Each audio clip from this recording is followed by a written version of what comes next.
Palavra da Verdade, a exposição bíblica com Hernandes Dias Lopes. Irmãos amados, é um privilégio, uma honra estar aqui com vocês. Agradeço ao pastor, a sua digníssima esposa, a sua filha querida que nos acolheu com tanto carinho, recepção tão calorosa. Nossa gratidão. Eu quero partilhar com vocês o texto que está em João, capítulo 1. Evangelho de Jesus Cristo, conforme o relato de João, capítulo 1, versos de 1 a 14. Abra sua Bíblia comigo ou ligue o seu texto bíblico aí no smartphone.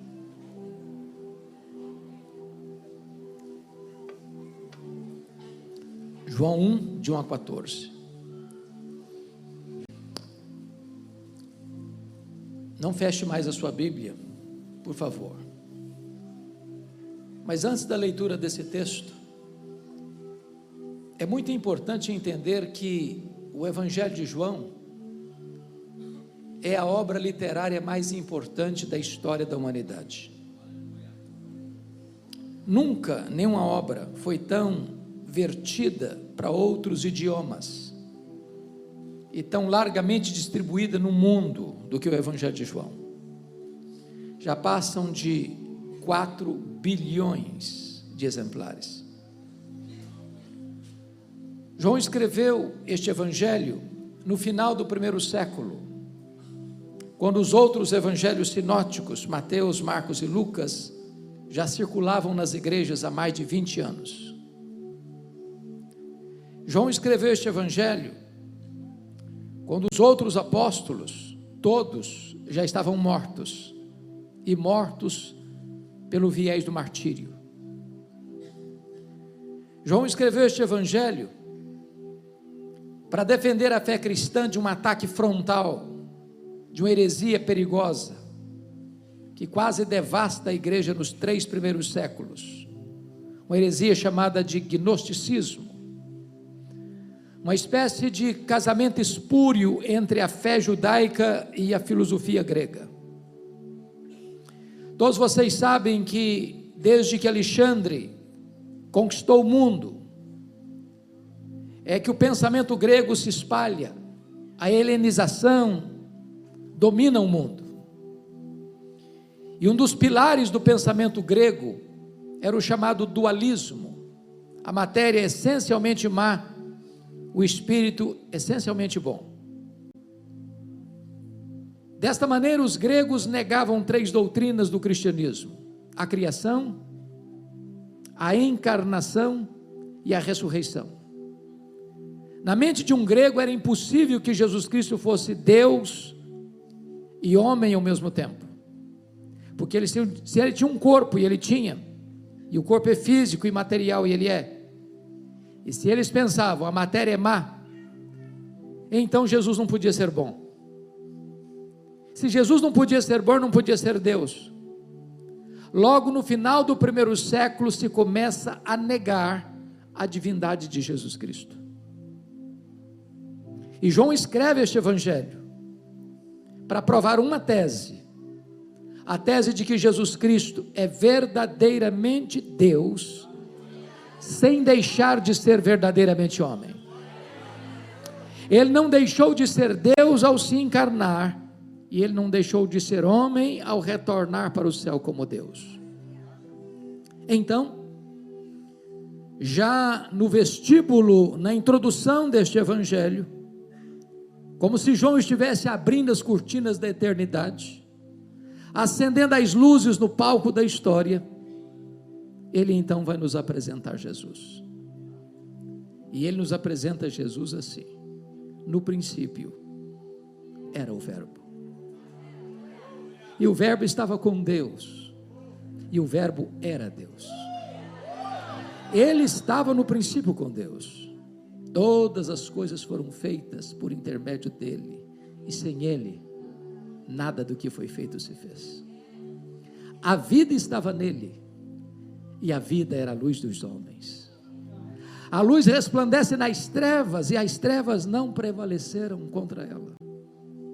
Houve um homem enviado por Deus, cujo nome era João. Este veio como testemunha, para testificar a respeito da luz, a fim de todos virem a crer por intermédio dele. Ele não era luz, mas veio para testificar da luz, a saber, a verdadeira luz que vinda ao mundo ilumina a todo homem. O Verbo estava no mundo. O mundo foi feito por intermédio dele, mas o mundo não o conheceu. Veio para o que era seu e os seus não o receberam. Mas a todos quantos o receberam, deu-lhes o poder de serem feitos filhos de Deus. A saber, aos que creem no seu nome, os quais não nasceram do sangue, nem da vontade da carne, nem da vontade do homem, mas de Deus. E o Verbo se fez carne e habitou entre nós, cheio de graça e de verdade, e vimos a sua glória, glória como do unigênito do Pai.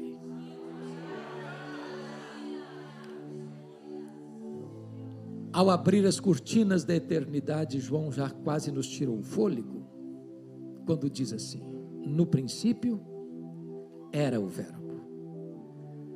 Vocês que devem ter uma noção melhor do que a minha, possivelmente, da língua portuguesa, percebem aí que o verbo ser não está no pretérito perfeito. Ele não diz no princípio foi o verbo, mas está no pretérito imperfeito. No princípio era o verbo. Isso significa que quando tudo teve um princípio, e no princípio criou Deus os céus e a terra, o verbo já existia. O verbo preexiste ao começo, preexiste ao início, preexiste à criação. Ora, se ele preexiste ao começo de tudo, significa que ele é eterno. E eternidade é um atributo exclusivo de Deus. Em 1978 eu li um livro, difícil de ler, importante de ser lido, As Categorias de Aristóteles. E o pensador grego disse que você e eu só conseguimos entender algumas coisas dentro de categorias humanas, de tempo, de espaço, de tamanho. Eu entendo um pouco de tempo, de eternidade eu não entendo. Eu explico. Se você tirar um dia de 1 milhão de anos, você não tem mais 1 milhão de anos, certo? Óbvio. Mas se você tirar 1 milhão de anos da eternidade, quanto lhe sobra? A eternidade. E se você tirar 1 bilhão de anos da eternidade, quanto sobra? A eternidade. Logo, eternidade não é tempo. Logo, você e eu não entendemos bem o que é eternidade. Sabem por quê? Porque eternidade é um atributo exclusivo de Deus, pois o verbo é eterno.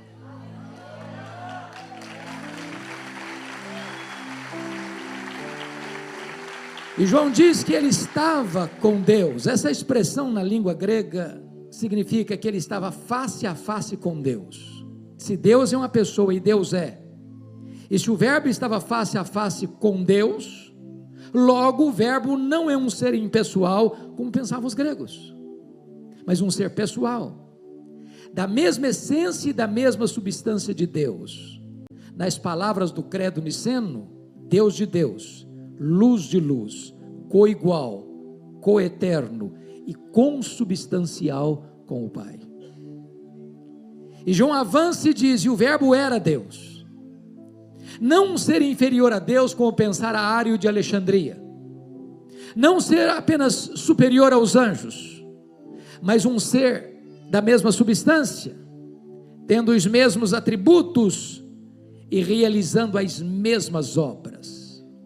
Daí preciso concordar com o grande pensador C.S. Lewis, quando disse: com respeito a Jesus, você só tem 3 opções. Ou ele é um mentiroso, ou ele é um louco, ou ele é Deus. Se ele não é quem ele disse ser, ele é um mentiroso. Se ele não é quem ele pensou ser, então ele é um louco. Mas se ele é quem ele disse ser, então ele é Deus. Foi ele quem disse: quem me vê a mim, vê o Pai, porque eu e o Pai somos um. Algumas pessoas dizem assim: bom, eu creio que Jesus foi um grande profeta, ele foi um mestre moral. Outros dizem: ele foi um espírito iluminado. Mas Deus ele não foi. Isso é impossível. Isso é impossível. Porque alguém que mentiria sobre a sua própria identidade não pode ser um grande profeta, nem um mestre moral, muito menos um espírito iluminado. Só nos resta uma opção: é curvarmos-nos aos seus pés como Tomé e dizer: Senhor meu e Deus meu. E João avança e diz: ele estava no princípio com Deus. Que princípio? No princípio criou Deus os céus e a terra. Quando os céus e a terra foram criados, o nosso glorioso Redentor estava lá. Mas não estava lá passivamente, ele estava lá ativamente, porque o verso 3 diz assim: todas as coisas foram feitas por intermédio dele, e sem ele, nada do que foi feito se fez. Isso nos leva a 4 conclusões inevitáveis. Primeira, a matéria não é eterna como pensavam os gregos. A matéria foi criada, e criada pelo nosso glorioso Redentor. Este mundo é feito de matéria e energia. Matéria e energia não criam a si mesmas. Este mundo é governado por leis. Leis não formam e não criam a si mesmas. Logo, alguém fora da matéria, independente da matéria, maior do que a matéria, criou do nada todo o universo e estabeleceu leis para governá-lo, pois este é o nosso glorioso Redentor. Segundo, este mundo não vê existência por geração espontânea. A teoria da geração espontânea não está calçada com a verdade. Desculpem da expressão. Este mundo não pariu a si mesmo. Este mundo não deu à luz a si mesmo. Esse mundo não vê existência por iniciativa própria. Este mundo foi criado, e criado pelo nosso glorioso Redentor. Todas as coisas foram feitas por intermédio dele, e sem ele nada do que foi feito se fez. Terceiro, esse mundo não é fruto de uma mega explosão cósmica. A teoria do Big Bang não tem o apoio da verdade. Sabem por quê? O caos não produz o cosmos. A desordem não produz a ordem. Seria mais fácil eu acreditar que se eu jogasse 1 bilhão de letras para o espaço, elas caíssem como uma grande enciclopédia, do que eu acreditar que uma mega explosão produziu esse universo tão vasto, tão insondável, com leis tão precisas, com movimentos tão harmônicos. Eu posso lhes garantir que é preciso ter mais fé para ser um ateu que para ser um crente. Todas as coisas foram feitas por intermédio dele, e sem ele nada do que foi feito se fez.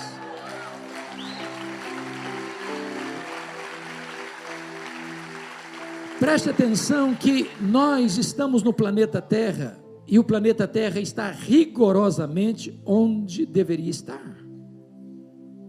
Se nós estivéssemos mais perto do Sol, morreríamos queimados. Se nós estivéssemos mais longe do Sol, morreríamos congelados. Ora, não foi uma explosão casual que nos deixou aqui, foram as mãos do nosso glorioso Redentor. Vocês sabem que a Lua é a faxineira do planeta Terra. Não houver a Lua com as suas fases, e não haveria as marés dos oceanos. Não houvesse as marés dos oceanos, as nossas praias se encheriam de lixo, e a vida seria impossível no nosso planeta.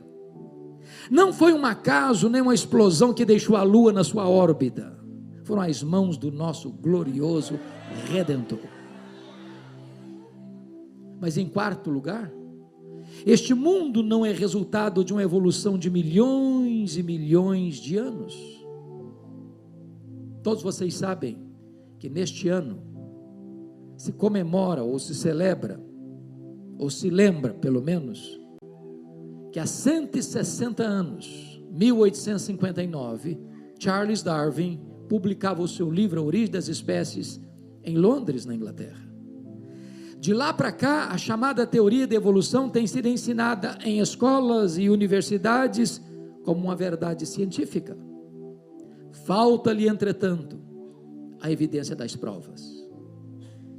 Que este mundo foi criado, irmãos, isso não é artigo de fé, isso é artigo de ciência. O criacionismo é artigo de ciência. O que nós cremos pela fé é que este mundo que foi criado pelo nosso glorioso Redentor. A grande pergunta nesta noite é: quão grande o nosso glorioso Redentor é? Quão magnífico Ele é? Quão digno de honra e glória Ele é? Quando o profeta Isaías estava pensando na grandeza dele, porque ele está falando de um texto messiânico, lá no capítulo 40, ele diz que o nosso glorioso Redentor é aquele que mede as águas na concha da sua mão. Agora pense comigo no Pacífico, no Atlântico, no Índico, no Mediterrâneo. Vá aqui no Atlântico e tente esvaziá-lo com um baldinho, veja quanto tempo você vai levar. Pois o seu glorioso Redentor mede as águas na concha da sua mão. O seu glorioso Redentor mede o pó das montanhas em balança de precisão. O seu glorioso Redentor mede os céus a palmos. O seu glorioso Redentor espalha as estrelas no firmamento, e por ser forte em força e grande em poder, quando as chama pelo nome, nenhuma delas vem a faltar.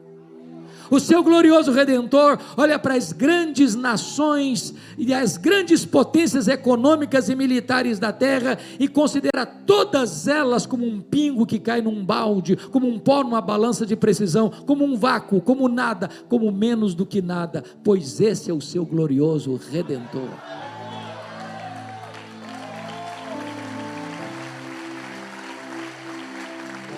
Agora pergunte para um astrônomo qual é o tamanho desse universo que ele mediu a palmos. Pergunte. Sabe qual é a resposta dele? Eu não sei. E quando ele diz eu não sei, ele não está confessando uma ignorância absoluta.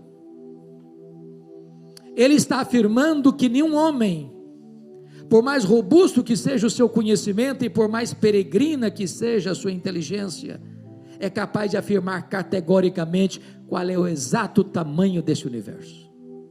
Isso é uma matéria ainda em estudo. Mas eu posso lhes garantir que o universo não é infinito, porque a infinitude é um atributo exclusivo de Deus. O que os cientistas já sabem e afirmam é que o nosso universo tem mais de 93 bilhões de anos-luz de diâmetro. E o que significa isso? Significa que se você voasse a velocidade da luz, 300 mil quilômetros por segundo, nessa velocidade, você demoraria mais de 93 bilhões de anos para ir de uma extremidade à outra do universo. Pois o seu Redentor criou tudo isso. Ele é maior do que tudo isso. Não há um centímetro desse universo onde eu não possa dizer, isso aqui é meu, eu criei isso aqui, sou dono disso aqui, e sou Senhor sobre isso aqui. Este é o seu glorioso Redentor. Pergunte a um astrônomo quantas estrelas existem. Sabe qual é a resposta dele? Eu não sei. O que eles já sabem e afirmam é que há mais estrelas no firmamento do que todos os grãos de areia de todas as praias e desertos do nosso planeta. Vá um dia à praia, encha a concha da sua mão de areia, leve para casa, bote numa tábua de vidro e tenha paciência de contar quantos grãos de areia você consegue colocar na concha da sua mão. Pois há mais estrelas no firmamento do que todos os grãos de areia de todas as praias e desertos do nosso planeta. Mas Ele não apenas criou todas elas, Ele batizou cada uma delas pelo nome. E por ser forte em força e grande em poder, quando as chama pelo nome, nenhuma delas venha faltar, pois este é o seu glorioso Redentor.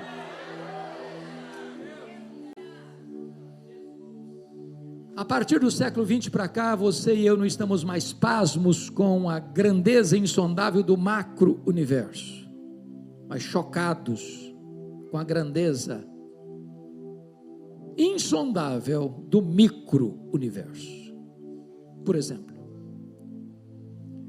se você pegar uma folha, por mais tenra que ela seja, lá no seu quintal ou na sua varanda, aquela folha é mais complexa do que a cidade de Bertioga. Se você abrir a sua geladeira e pegar um ovo e quebrá-lo numa frigideira, aquela gema é mais complexa do que qualquer máquina que o homem já inventou. Dr. John Wilson, uma das maiores autoridades no mundo em oftalmologia, um dos grandes mestres de Harvard, diz que você e eu temos em torno de 2 milhões de fios duplos encapados em cada um dos nossos olhos, e se não for assim, haveria um curto-circuito e nós ficaríamos cegos. Dr. Marshall Nirenberg, prêmio Nobel de Biologia, fez uma das mais importantes descobertas no século passado. Ele descobriu que você e eu temos em torno de 60 trilhões de células no nosso corpo. Ele descobriu que em cada uma dessas células nós temos 1,70 m de fita DNA, onde estão gravados e computadorizados todos os nossos dados genéticos, a cor dos nossos olhos, a cor da nossa pele, o nosso temperamento. Se você espichar a fita DNA do seu corpo, você tem mais de 102 trilhões de metros de fita DNA no seu corpo.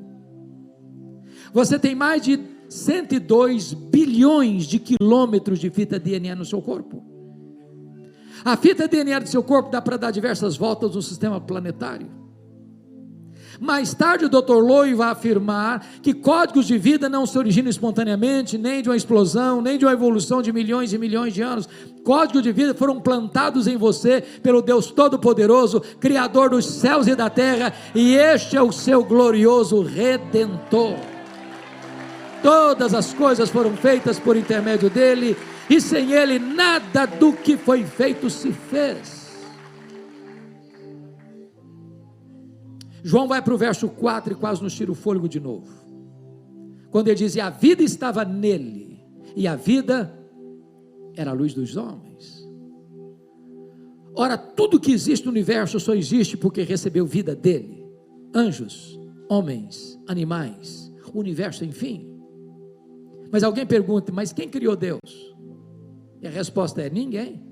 Ele não foi criado, ele é o Criador. Alguém pergunta: mas quando ele passou a existir? Não, ele não passou a existir, ele é o Pai da eternidade.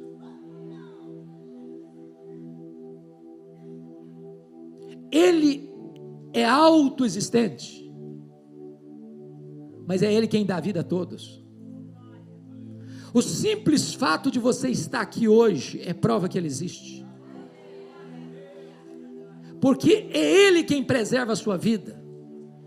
Diz o apóstolo Paulo na capital intelectual do mundo, a cidade de Atenas: porque nele vivemos, nos movemos e existimos. Ele quem nos dá a respiração e tudo mais. Se você está vivo, é porque ele preserva a sua vida. Se ele fechar a torneira do oxigênio, você cai e vira pó. A vida estava nele, e a vida é a luz dos homens. A luz resplandece nas trevas, e as trevas não prevaleceram contra ela. Isso é magnífico. Pastor Fred, nenhum de nós aqui jamais viu a luz, por mais bruxuleante que ela seja, ter medo das trevas. Por mais trevosa que seja a treva, quando a luz chega, ela tem que ir embora. Jesus é a luz que ilumina todo homem. Quando ele chega, a ignorância, a incredulidade, a idolatria, a feitiçaria, os vícios deletérios, toda sorte de escuridão moral, tudo tem que ir embora, porque Ele chega e prevalece sobre as trevas. Não há vida irrecuperável para Ele, não há pecado que Ele não perdoe, não há vida que Ele não restaure. Ele é o Deus Todo-Poderoso que salva, que cura, que liberta e que transforma.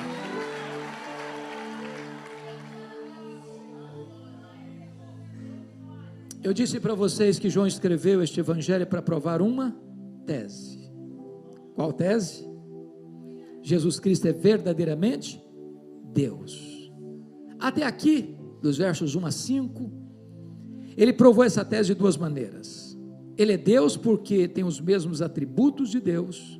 Ele é eterno, Ele é pessoal, Ele é divino, Ele é autoexistente.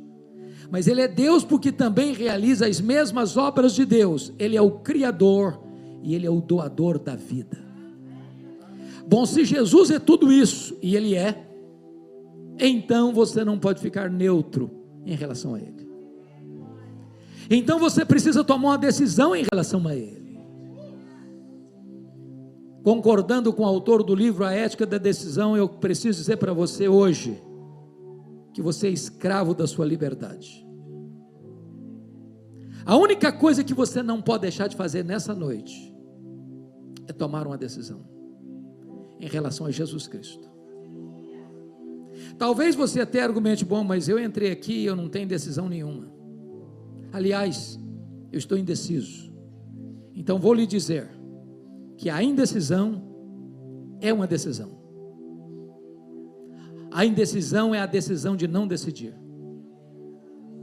E em relação a Jesus, quem não decide por Ele, decide-se contra Ele. Quem comigo não ajunta, espalha. Quem não é por mim, é contra mim.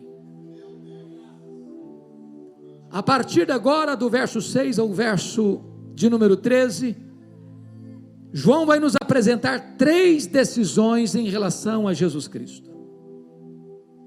A primeira delas, os versos 6 a 9, a decisão de João Batista, dando a ele a glória devida ao seu nome. A segunda decisão, nos versos 10 e 11, a rejeição de Jesus Cristo. A terceira decisão, versos 12 e 13, a aceitação de Jesus Cristo. Vamos olhar o primeiro, versos 6 a 9, está escrito assim: houve um homem enviado por Deus, cujo nome era João. Este veio como testemunha para testificar da luz, a fim de todos irem a crer por intermédio dele. Ele não era luz, mas ele veio para testificar da luz, a saber, a verdadeira luz que vinda ao mundo, ilumina a todo homem. Agora pensem comigo. De Malaquias, o último profeta do Velho Testamento, a João Batista, tem 400 anos, que nós chamamos de silêncio profético. Tem templo, tem música, tem festa, tem sacrifício, mas não tem palavra de Deus. Depois de 400 anos, Deus rompe o silêncio e envia um homem estranho, vestindo-se de forma estranha, se alimentando de comida estranha, pregando num lugar estranho, o deserto da Judéia, e diz a Bíblia que as multidões fluem para ouvi-lo, porque ele prega batismo de arrependimento para remissão de pecados. Quando João vê aquela massa humana se aproximando, lá tem soldados, lá tem publicanos, lá tem fariseus e saduceus, e João Batista vê que muita gente vem debaixo da capa da hipocrisia, como os fariseus e saduceus, e ele se dirige a eles assim: raça de víboras, quem vos induziu a fugir da ira vindoura? Produzir frutos dignos de arrependimento, porque o machado já está posto à raiz das árvores, aquela que não produz bom fruto é cortada e lançada ao fogo. E as multidões estão vindo, confessando os seus pecados e sendo batizadas no Jordão para a remissão de pecados. E de repente, diz a Bíblia em Lucas, que dessa multidão, sem exceção, todos começam a cogitar algo perigoso. se porventura o próprio João não seria o Cristo. E essa pergunta tentadora, com a voz aveludada da serpente, beija os ouvidos de João Batista, com a pergunta pessoal: porventura tu não és o Cristo? Olha a tentação aí, olha o perigo aí, olha a tentativa de botar um homem no pedestal aí.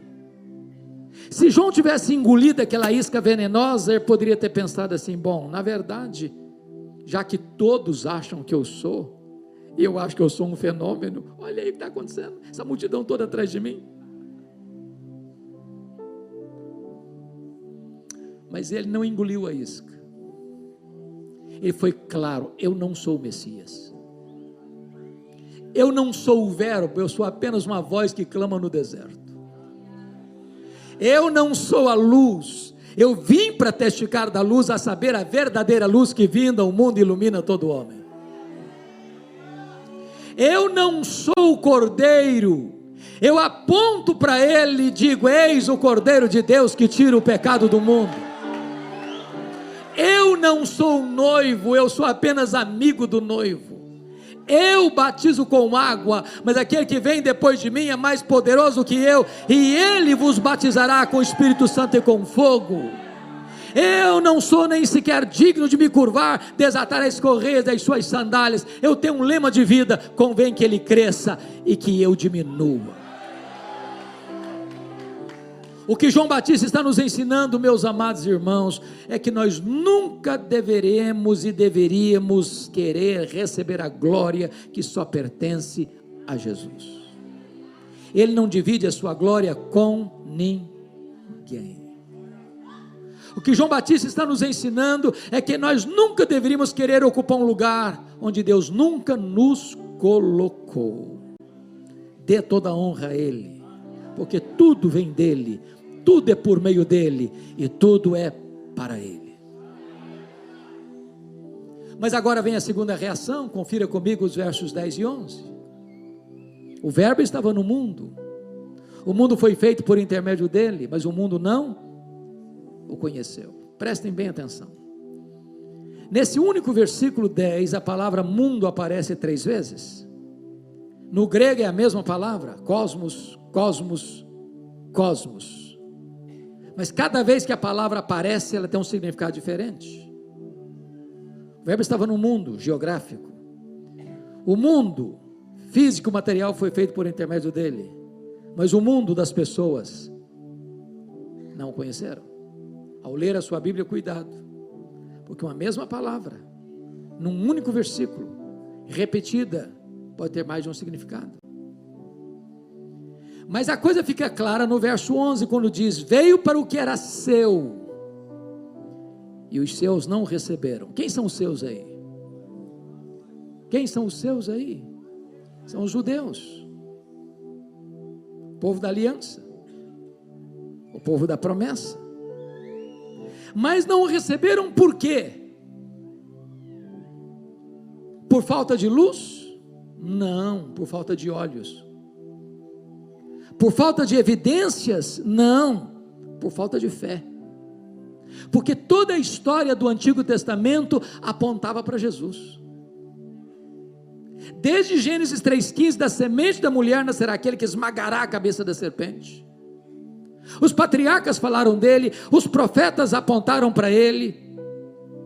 O cordeiro da Páscoa era um símbolo dele, o tabernáculo era um símbolo dele, a arca da aliança era um símbolo dele. O que estava dentro da arca, as tábuas da lei, o vaso com maná, a vara seca de Arã que floresceu, eram símbolos dele. As festas de Israel apontavam para ele, os sacrifícios do templo apontavam para ele, o sábado era uma sombra dele, tudo apontava para ele a realidade. Na plenitude dos tempos ele veio, nascido de mulher, nascido sob a lei, para ser o nosso Redentor. O verbo se fez carne e habitou entre nós, cheio de graça e de verdade, e ele andou por toda parte, fazendo bem, libertando os oprimidos do diabo. Os cegos viram, os mudos falaram, os surdos ouviram, os coxos andaram, os leprosos foram purificados, os mortos ressuscitaram, e ele pregou o evangelho do reino. mas os seus não o receberam. Uma das maiores dores do meu coração, como foi anunciado aqui, estou muito feliz que o pastor Fred está indo com a caravana desta igreja para Israel. Todo ano eu levo também uma caravana, já há 11 anos. Mas sabe o que dói o coração? Você chega em Israel hoje, e eles ainda estão esperando um Messias, que já veio em Jesus de Nazaré. A venda ainda está colocada em seus olhos. Cuidado para que você, diante de tantas evidências de que Jesus é o Messias, o Salvador, ainda tape os ouvidos à voz da graça e endureça o seu coração. Como disse Hebreus, como escaparemos nós se negligenciarmos tão grande salvação? Hoje é o dia oportuno, hoje é o dia da salvação, hoje Jesus está aqui poderoso para salvar você, para quebrar suas algemas, para romper os seus grilhões, para quebrar o poder do vício na sua vida e transformar você num filho de Deus, livre, salvo, perdoado, transformado pelo poder do Espírito Santo.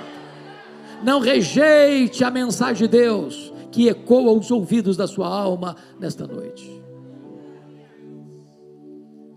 Mas, amados, eu quero concluir levando para a última decisão desse texto, que está nos versos 12 e 13, a aceitação de Jesus. E está escrito assim: mas a todos quantos o receberam, deu-lhes o poder de serem feitos filhos de Deus, a saber, aos que creem no seu nome. Chama a sua atenção para a mais importante conjunção adversativa deste evangelho. Ao ler a sua Bíblia, preste atenção nas conjunções adversativas. Mas, porém, entretanto, todavia, entre mentes, porque está contrastando o que disse antes com o que vai dizer agora. Em virtude da rejeição de Israel, está escrito assim: mas a todos quantos o receberam, deu-lhes o poder de serem feitos filhos de Deus. A grande pergunta é: todos quantos? Todos quem? E a resposta é: todos judeus, todos gentios, todos homens, todos mulheres, todos crianças, todos jovens, todos adultos, todos velhos, todos ricos, todos pobres, todos doutores, todos analfabetos, todos religiosos, todos não religiosos, todos brancos, todos amarelos, todos pardos, todos negros, todos daqui, todos dali, todos além. Não importa de onde você vem, não importa para onde você vai, se você receber a Jesus Cristo, Deus faz de você seu filho.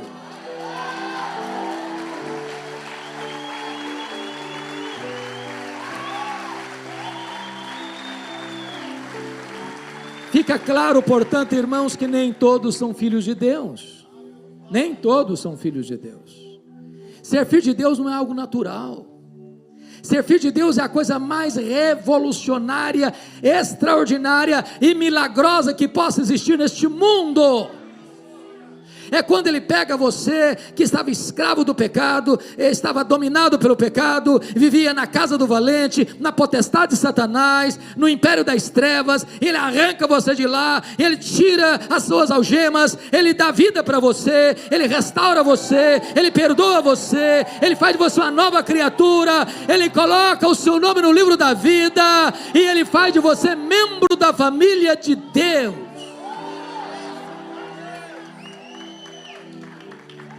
Porém, isso, irmãos, é terapêutico também, porque quem entende isso é curado dos seus traumas, seus complexos, sua autoestima achatada.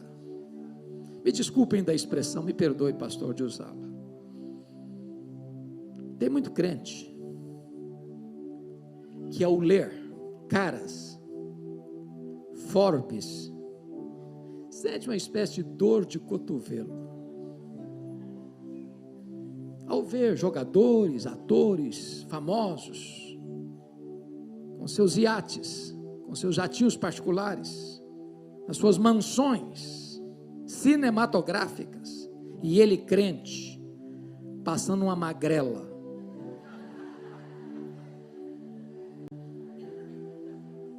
Deixa eu dizer para você, se você é filho de Deus, filha de Deus, corre em suas veias mais do que sangue azul. Você é filho do Rei dos Reis, do Senhor dos Senhores. Você tem uma herança eterna, imaculada e imarcessível. A riqueza que os homens acumulam aqui, irmãos, ficam aqui mesmo. Não atravessa o val da morte. Deixa eu ilustrar isso para você. Todos vocês sabem que o primeiro bilionário do mundo foi John Rockefeller. Quando esse primeiro bilionário do mundo morreu, ele morava em Nova York, um curioso foi ao cemitério para fazer uma pergunta para o contador dele. E aí, com muito jeitinho, espertamente, encosta no contador de John Rockefeller e pergunta assim: me fala aí, cara, me conta, quanto é que o doutor John Rockefeller deixou? E o contador olhou espantado para ele e disse: rapaz, ele deixou tudo, ele não levou um centavo. Não tem gaveta em caixão, não tem caminhão de mudança em enterro. Mas se você é filho de Deus, você tem uma herança eterna no céu. Eterna no céu. Nem toda a riqueza do mundo compraria a gloriosa posição que você tem, concedida de graça a você. Mas a todos quantos o receberam, deu-lhes o poder de serem feitos filhos de Deus, a saber, aos que creem no seu nome. Agora, preste atenção. João não quer, e nem eu, que você saia daqui confuso acerca do que significa ser filho de Deus. Por isso ele explica no verso 13: os quais não nasceram do sangue. O que significa isso? Significa que ser filho de Deus não é algo hereditário. Alguém pergunta: você é filho de Deus? É claro, meu pai é o pastor da igreja, minha mãe até dirige o círculo de oração. É uma benção ser filho de pastor, deve ser. Eu não sou não, mas deve ser. Ter uma mãe de oração é um grande privilégio, mas isso não faz de você filho de Deus. Você é filho de Deus? Claro, eu sou crente desde criancinha. Eu até frequento a Rocha Eterna. É uma bênção você frequentar a Rocha Eterna, mas isso não faz de você filho de Deus. Ninguém é filho de Deus porque nasce na família A ou na família B, porque frequenta a igreja A ou a igreja B. Ser filho de Deus só acontece quando você nasce de novo, quando você nasce de cima, quando você nasce do Espírito, quando você é nova criatura. Ninguém entra no céu por procuração, ninguém entra no céu por atacado. A porta é estreita e só cabe um, e a porta é Jesus. Segundo,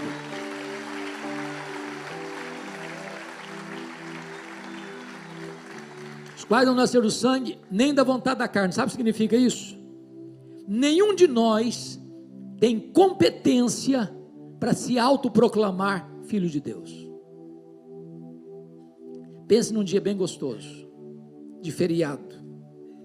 Você vai à praia, aquele sol gostoso e quente batendo em seu rosto, aquelas ondas frescas de águas geladas refrigerando o seu corpo. E você pensa: que dia lindo. Você quer saber de uma coisa? Eu me declaro a partir de hoje, eu me faço a partir de hoje filho de Deus. Que bonito, não? Mas impossível. Você não tem esse poder, você não tem essa competência. Somente o próprio Deus pode fazer de você seu filho. E a única condição que Ele exige é que você receba o seu Filho, Jesus Cristo, como seu Salvador pessoal, como Senhor da sua vida. Terceiro, os quais não nasceram do sangue, nem da vontade da carne, nem da vontade do homem. Sabe o que significa isso? Nenhum ser humano, nenhuma instituição humana tem competência de dizer, seja filho de Deus. Nem os profetas, nem os apóstolos, nem Maria, nem Pedro, nem Paulo, nem os pais da igreja, nem os reformadores, nem os avivalistas, nem o pastor, nem o bispo, nem o sacerdote, nem o papa, nem qualquer igreja, nem qualquer concílio eclesiástico pode dizer para você, seja filho de Deus. Não, esse poder pertence a Deus, a salvação está nas mãos de Deus, e só Ele pode dar, e Ele dá para todos aqueles que receberam o seu Filho como seu Salvador pessoal. Depois que João explica isso, ele termina nos levando para o verso 14, e o verso 14 encerra o que Atanásio, que venceu as teses heréticas de Ario no concílio de Niceia, em 325, a escrever sobre a encarnação e dizer, a encarnação é o maior mistério do cristianismo. Se não vejamos, está escrito assim, e o verbo se fez carne, e a pergunta é, que verbo? E a resposta é, o verbo eterno, o verbo pessoal, o verbo divino, o verbo autoexistente, o verbo criador, o verbo doador da vida, o verbo que é Deus, autoexistente, infinito, imenso, eterno, imutável, onipotente, onipresente, onisciente, transcendente, soberano, maior que tudo quanto Ele mesmo criou. Agora diz Paulo em Filipenses 2,6, que esse verbo esvaziou-se a si mesmo, não foi esvaziado, Ele se esvaziou. Mas como Ele se esvaziou? De transcendente, maior que o universo, Ele vai se esvaziando, se esvaziando, se esvaziando, se esvaziando, se esvaziando, se esvaziando, a ponto de se transformar um zigoto, um embrião, um feto, um bebê, que nasce de uma virgem, e deitado numa manjedoura, e colocado num berço de palha de animais. Aquele bebê era o Criador do universo, mas Ele não habitou longe de nós, não, Ele habitou entre nós. Ele calçou as sandálias da humildade, Ele vestiu pele humana, Ele pisou o nosso solo, Ele bebeu a nossa água, Ele comeu o nosso pão, Ele chorou a nossa lágrima, Ele sentiu a nossa dor, Ele carregou sobre o seu corpo o nosso pecado. Mas Ele não habitou cheio de justiça e juízo, não, Ele habitou entre nós cheio de graça e de verdade, porque se Ele tivesse habitado entre nós cheio de justiça e juízo, Ele nos fulminaria, porque o melhor de nós, as nossas justiças, aos olhos dEle, não passam de trapos de imundícia. Mas Ele não veio cheio de justiça e juízo, Ele veio cheio de graça. Ele nos apanhou arruinados, depravados, condenados, mortos nos nossos delitos e pecados, e Ele não sentiu nojo de nós, Ele morreu por nós, Ele nos amou com amor eterno, Ele nos atraiu para Ele com cordas de amor, Ele mudou a nossa sorte, Ele transformou a nossa vida, Ele nos arrancou dos grilhões do inferno, e Ele nos deu vida, e Ele nos transformou e nos fez membros da família de Deus. E João conclui dizendo, e vimos a sua glória, glória como do unigênito do Pai. Todos vocês sabem que glória não é um atributo de Deus. Glória é a somatória de todos os atributos de Deus no seu resplendor máximo. Quando Deus mandava um profeta no Velho Testamento, ele apontava para um ou outro atributo. Isaías enfatizou a santidade, Amós a justiça, Oséias a misericórdia, mas quando Jesus Cristo veio, ele veio para revelar Deus em todo o seu esplendor. Por isso que ele diz, quem me vê a mim, vê o Pai, porque eu sou o resplendor da glória. Ele é a exata expressão do ser de Deus, nele habitou corporalmente toda a plenitude da divindade. Por isso ele diz, quem me vê a mim, está vendo o próprio Pai. Bom, disse para vocês, que João escreveu este evangelho, para provar uma tese. Como é que ele provou? De duas maneiras. Ele é Deus porque tem os mesmos atributos, e ele é Deus porque realiza as mesmas obras. Mas sabe o que me encanta, pastor Fred? É que ao longo do evangelho, ele segue a mesma linha de raciocínio da introdução. O que João vai fazer para provar que ele é Deus? Primeiro, vai mostrar que ele faz as mesmas obras. Então o que ele vai fazer? Selecionar 7 milagres que Jesus realizou. Por que 7? Porque é o número da perfeição. Que milagres estão registrados?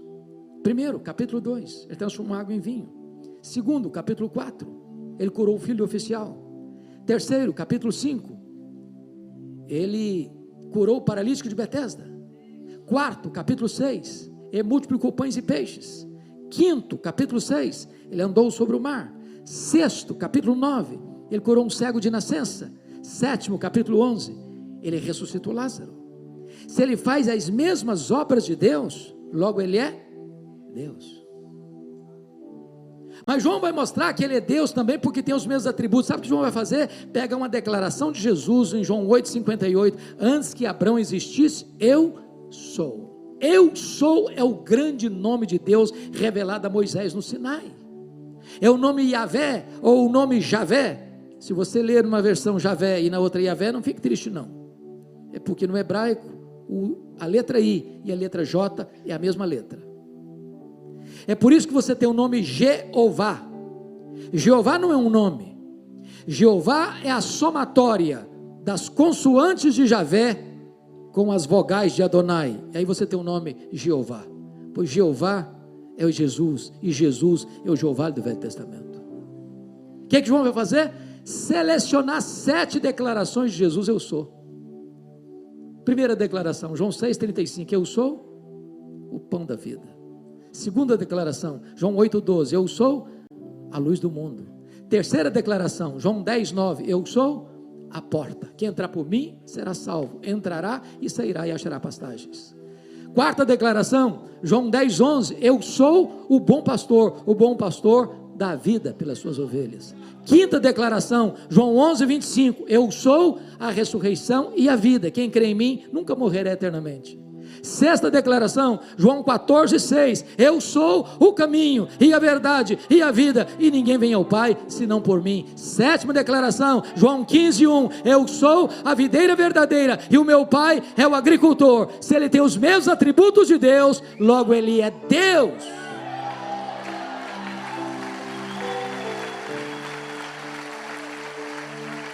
Está provado, portanto, a tese de João. Está provada a tese de João. Ele é Deus. Mas eu não posso terminar sem esclarecer um mistério. De todas essas 7 declarações, uma delas Jesus reparte com a igreja. Por exemplo, ele diz em João 8,12, eu sou a luz do mundo. Mas ele disse em Mateus 5,14, vós sois a luz do mundo. Em lugar nenhum a Bíblia diz assim, Jesus dizendo para a igreja, vós sois o pão da vida. Ele nunca disse isso para a igreja. Jesus nunca disse assim para a igreja, vós sois a porta, quem entrar por vós será salvo. Ele nunca disse isso para a igreja. Jesus nunca disse assim para a igreja, vós sois o bom pastor que dá a vida pela igreja, pelas ovelhas. Ele nunca disse isso para a igreja. Jesus nunca disse assim para a igreja, vós sois a ressurreição e a vida. Ele nunca disse isso para a igreja. Jesus nunca disse para a igreja assim, vós sois o caminho e a verdade e a vida, e ninguém vem ao Pai senão por vós. Ele nunca disse isso para a igreja. Nem Jesus jamais disse assim para a igreja, vós sois a videira verdadeira. Jesus nunca disse isso para a igreja. Mas Jesus diz assim, eu sou a luz do mundo. E Jesus disse, vós sois a luz do mundo. Como entender esse mistério? Para explicar esse mistério, eu vou fazer 2 perguntas. Primeira pergunta: o sol brilha? E a resposta é sim, o sol brilha. Mas por que o sol brilha? Porque o sol tem luz própria. Sabe por que Jesus brilha? Porque ele é o sol da justiça. Ele é a verdadeira luz que vinda ao mundo ilumina todo homem. Segunda pergunta: a lua brilha? E a resposta é sim, a lua brilha. Mas como a lua brilha? A lua não tem luz própria. A lua só brilha na medida em que ela reflete a luz do sol. Agora preste atenção no que eu vou dizer. Preste atenção no que eu vou dizer. A igreja não é luz do mundo na mesma medida que Jesus é luz do mundo. A igreja não tem luz própria. A igreja só é luz do mundo na medida em que ela reflete no mundo a luz de Cristo, o verdadeiro sol da justiça, a luz que vinda ao mundo ilumina todo homem.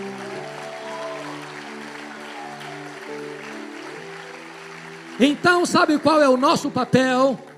É sair pelas ruas, pelas praças, pelos becos, pelas escolas, pelas faculdades, pelos hospitais, pelo comércio, pela indústria, pelos campos, por todos os lados, levando esta luz, a luz verdadeira, a luz do sol da justiça. E que você não ponha essa luz debaixo do alqueire, mas que você ponha essa luz bem alto, para que todos possam ver. E todos possam ver em você essa luz, e glorificarem aquele único que é digno de honra, de glória e de louvor, agora e pelos séculos eternos. Que Ele nos abençoe. Amém. Palavra da Verdade, a exposição bíblica com Hernandes Dias Lopes.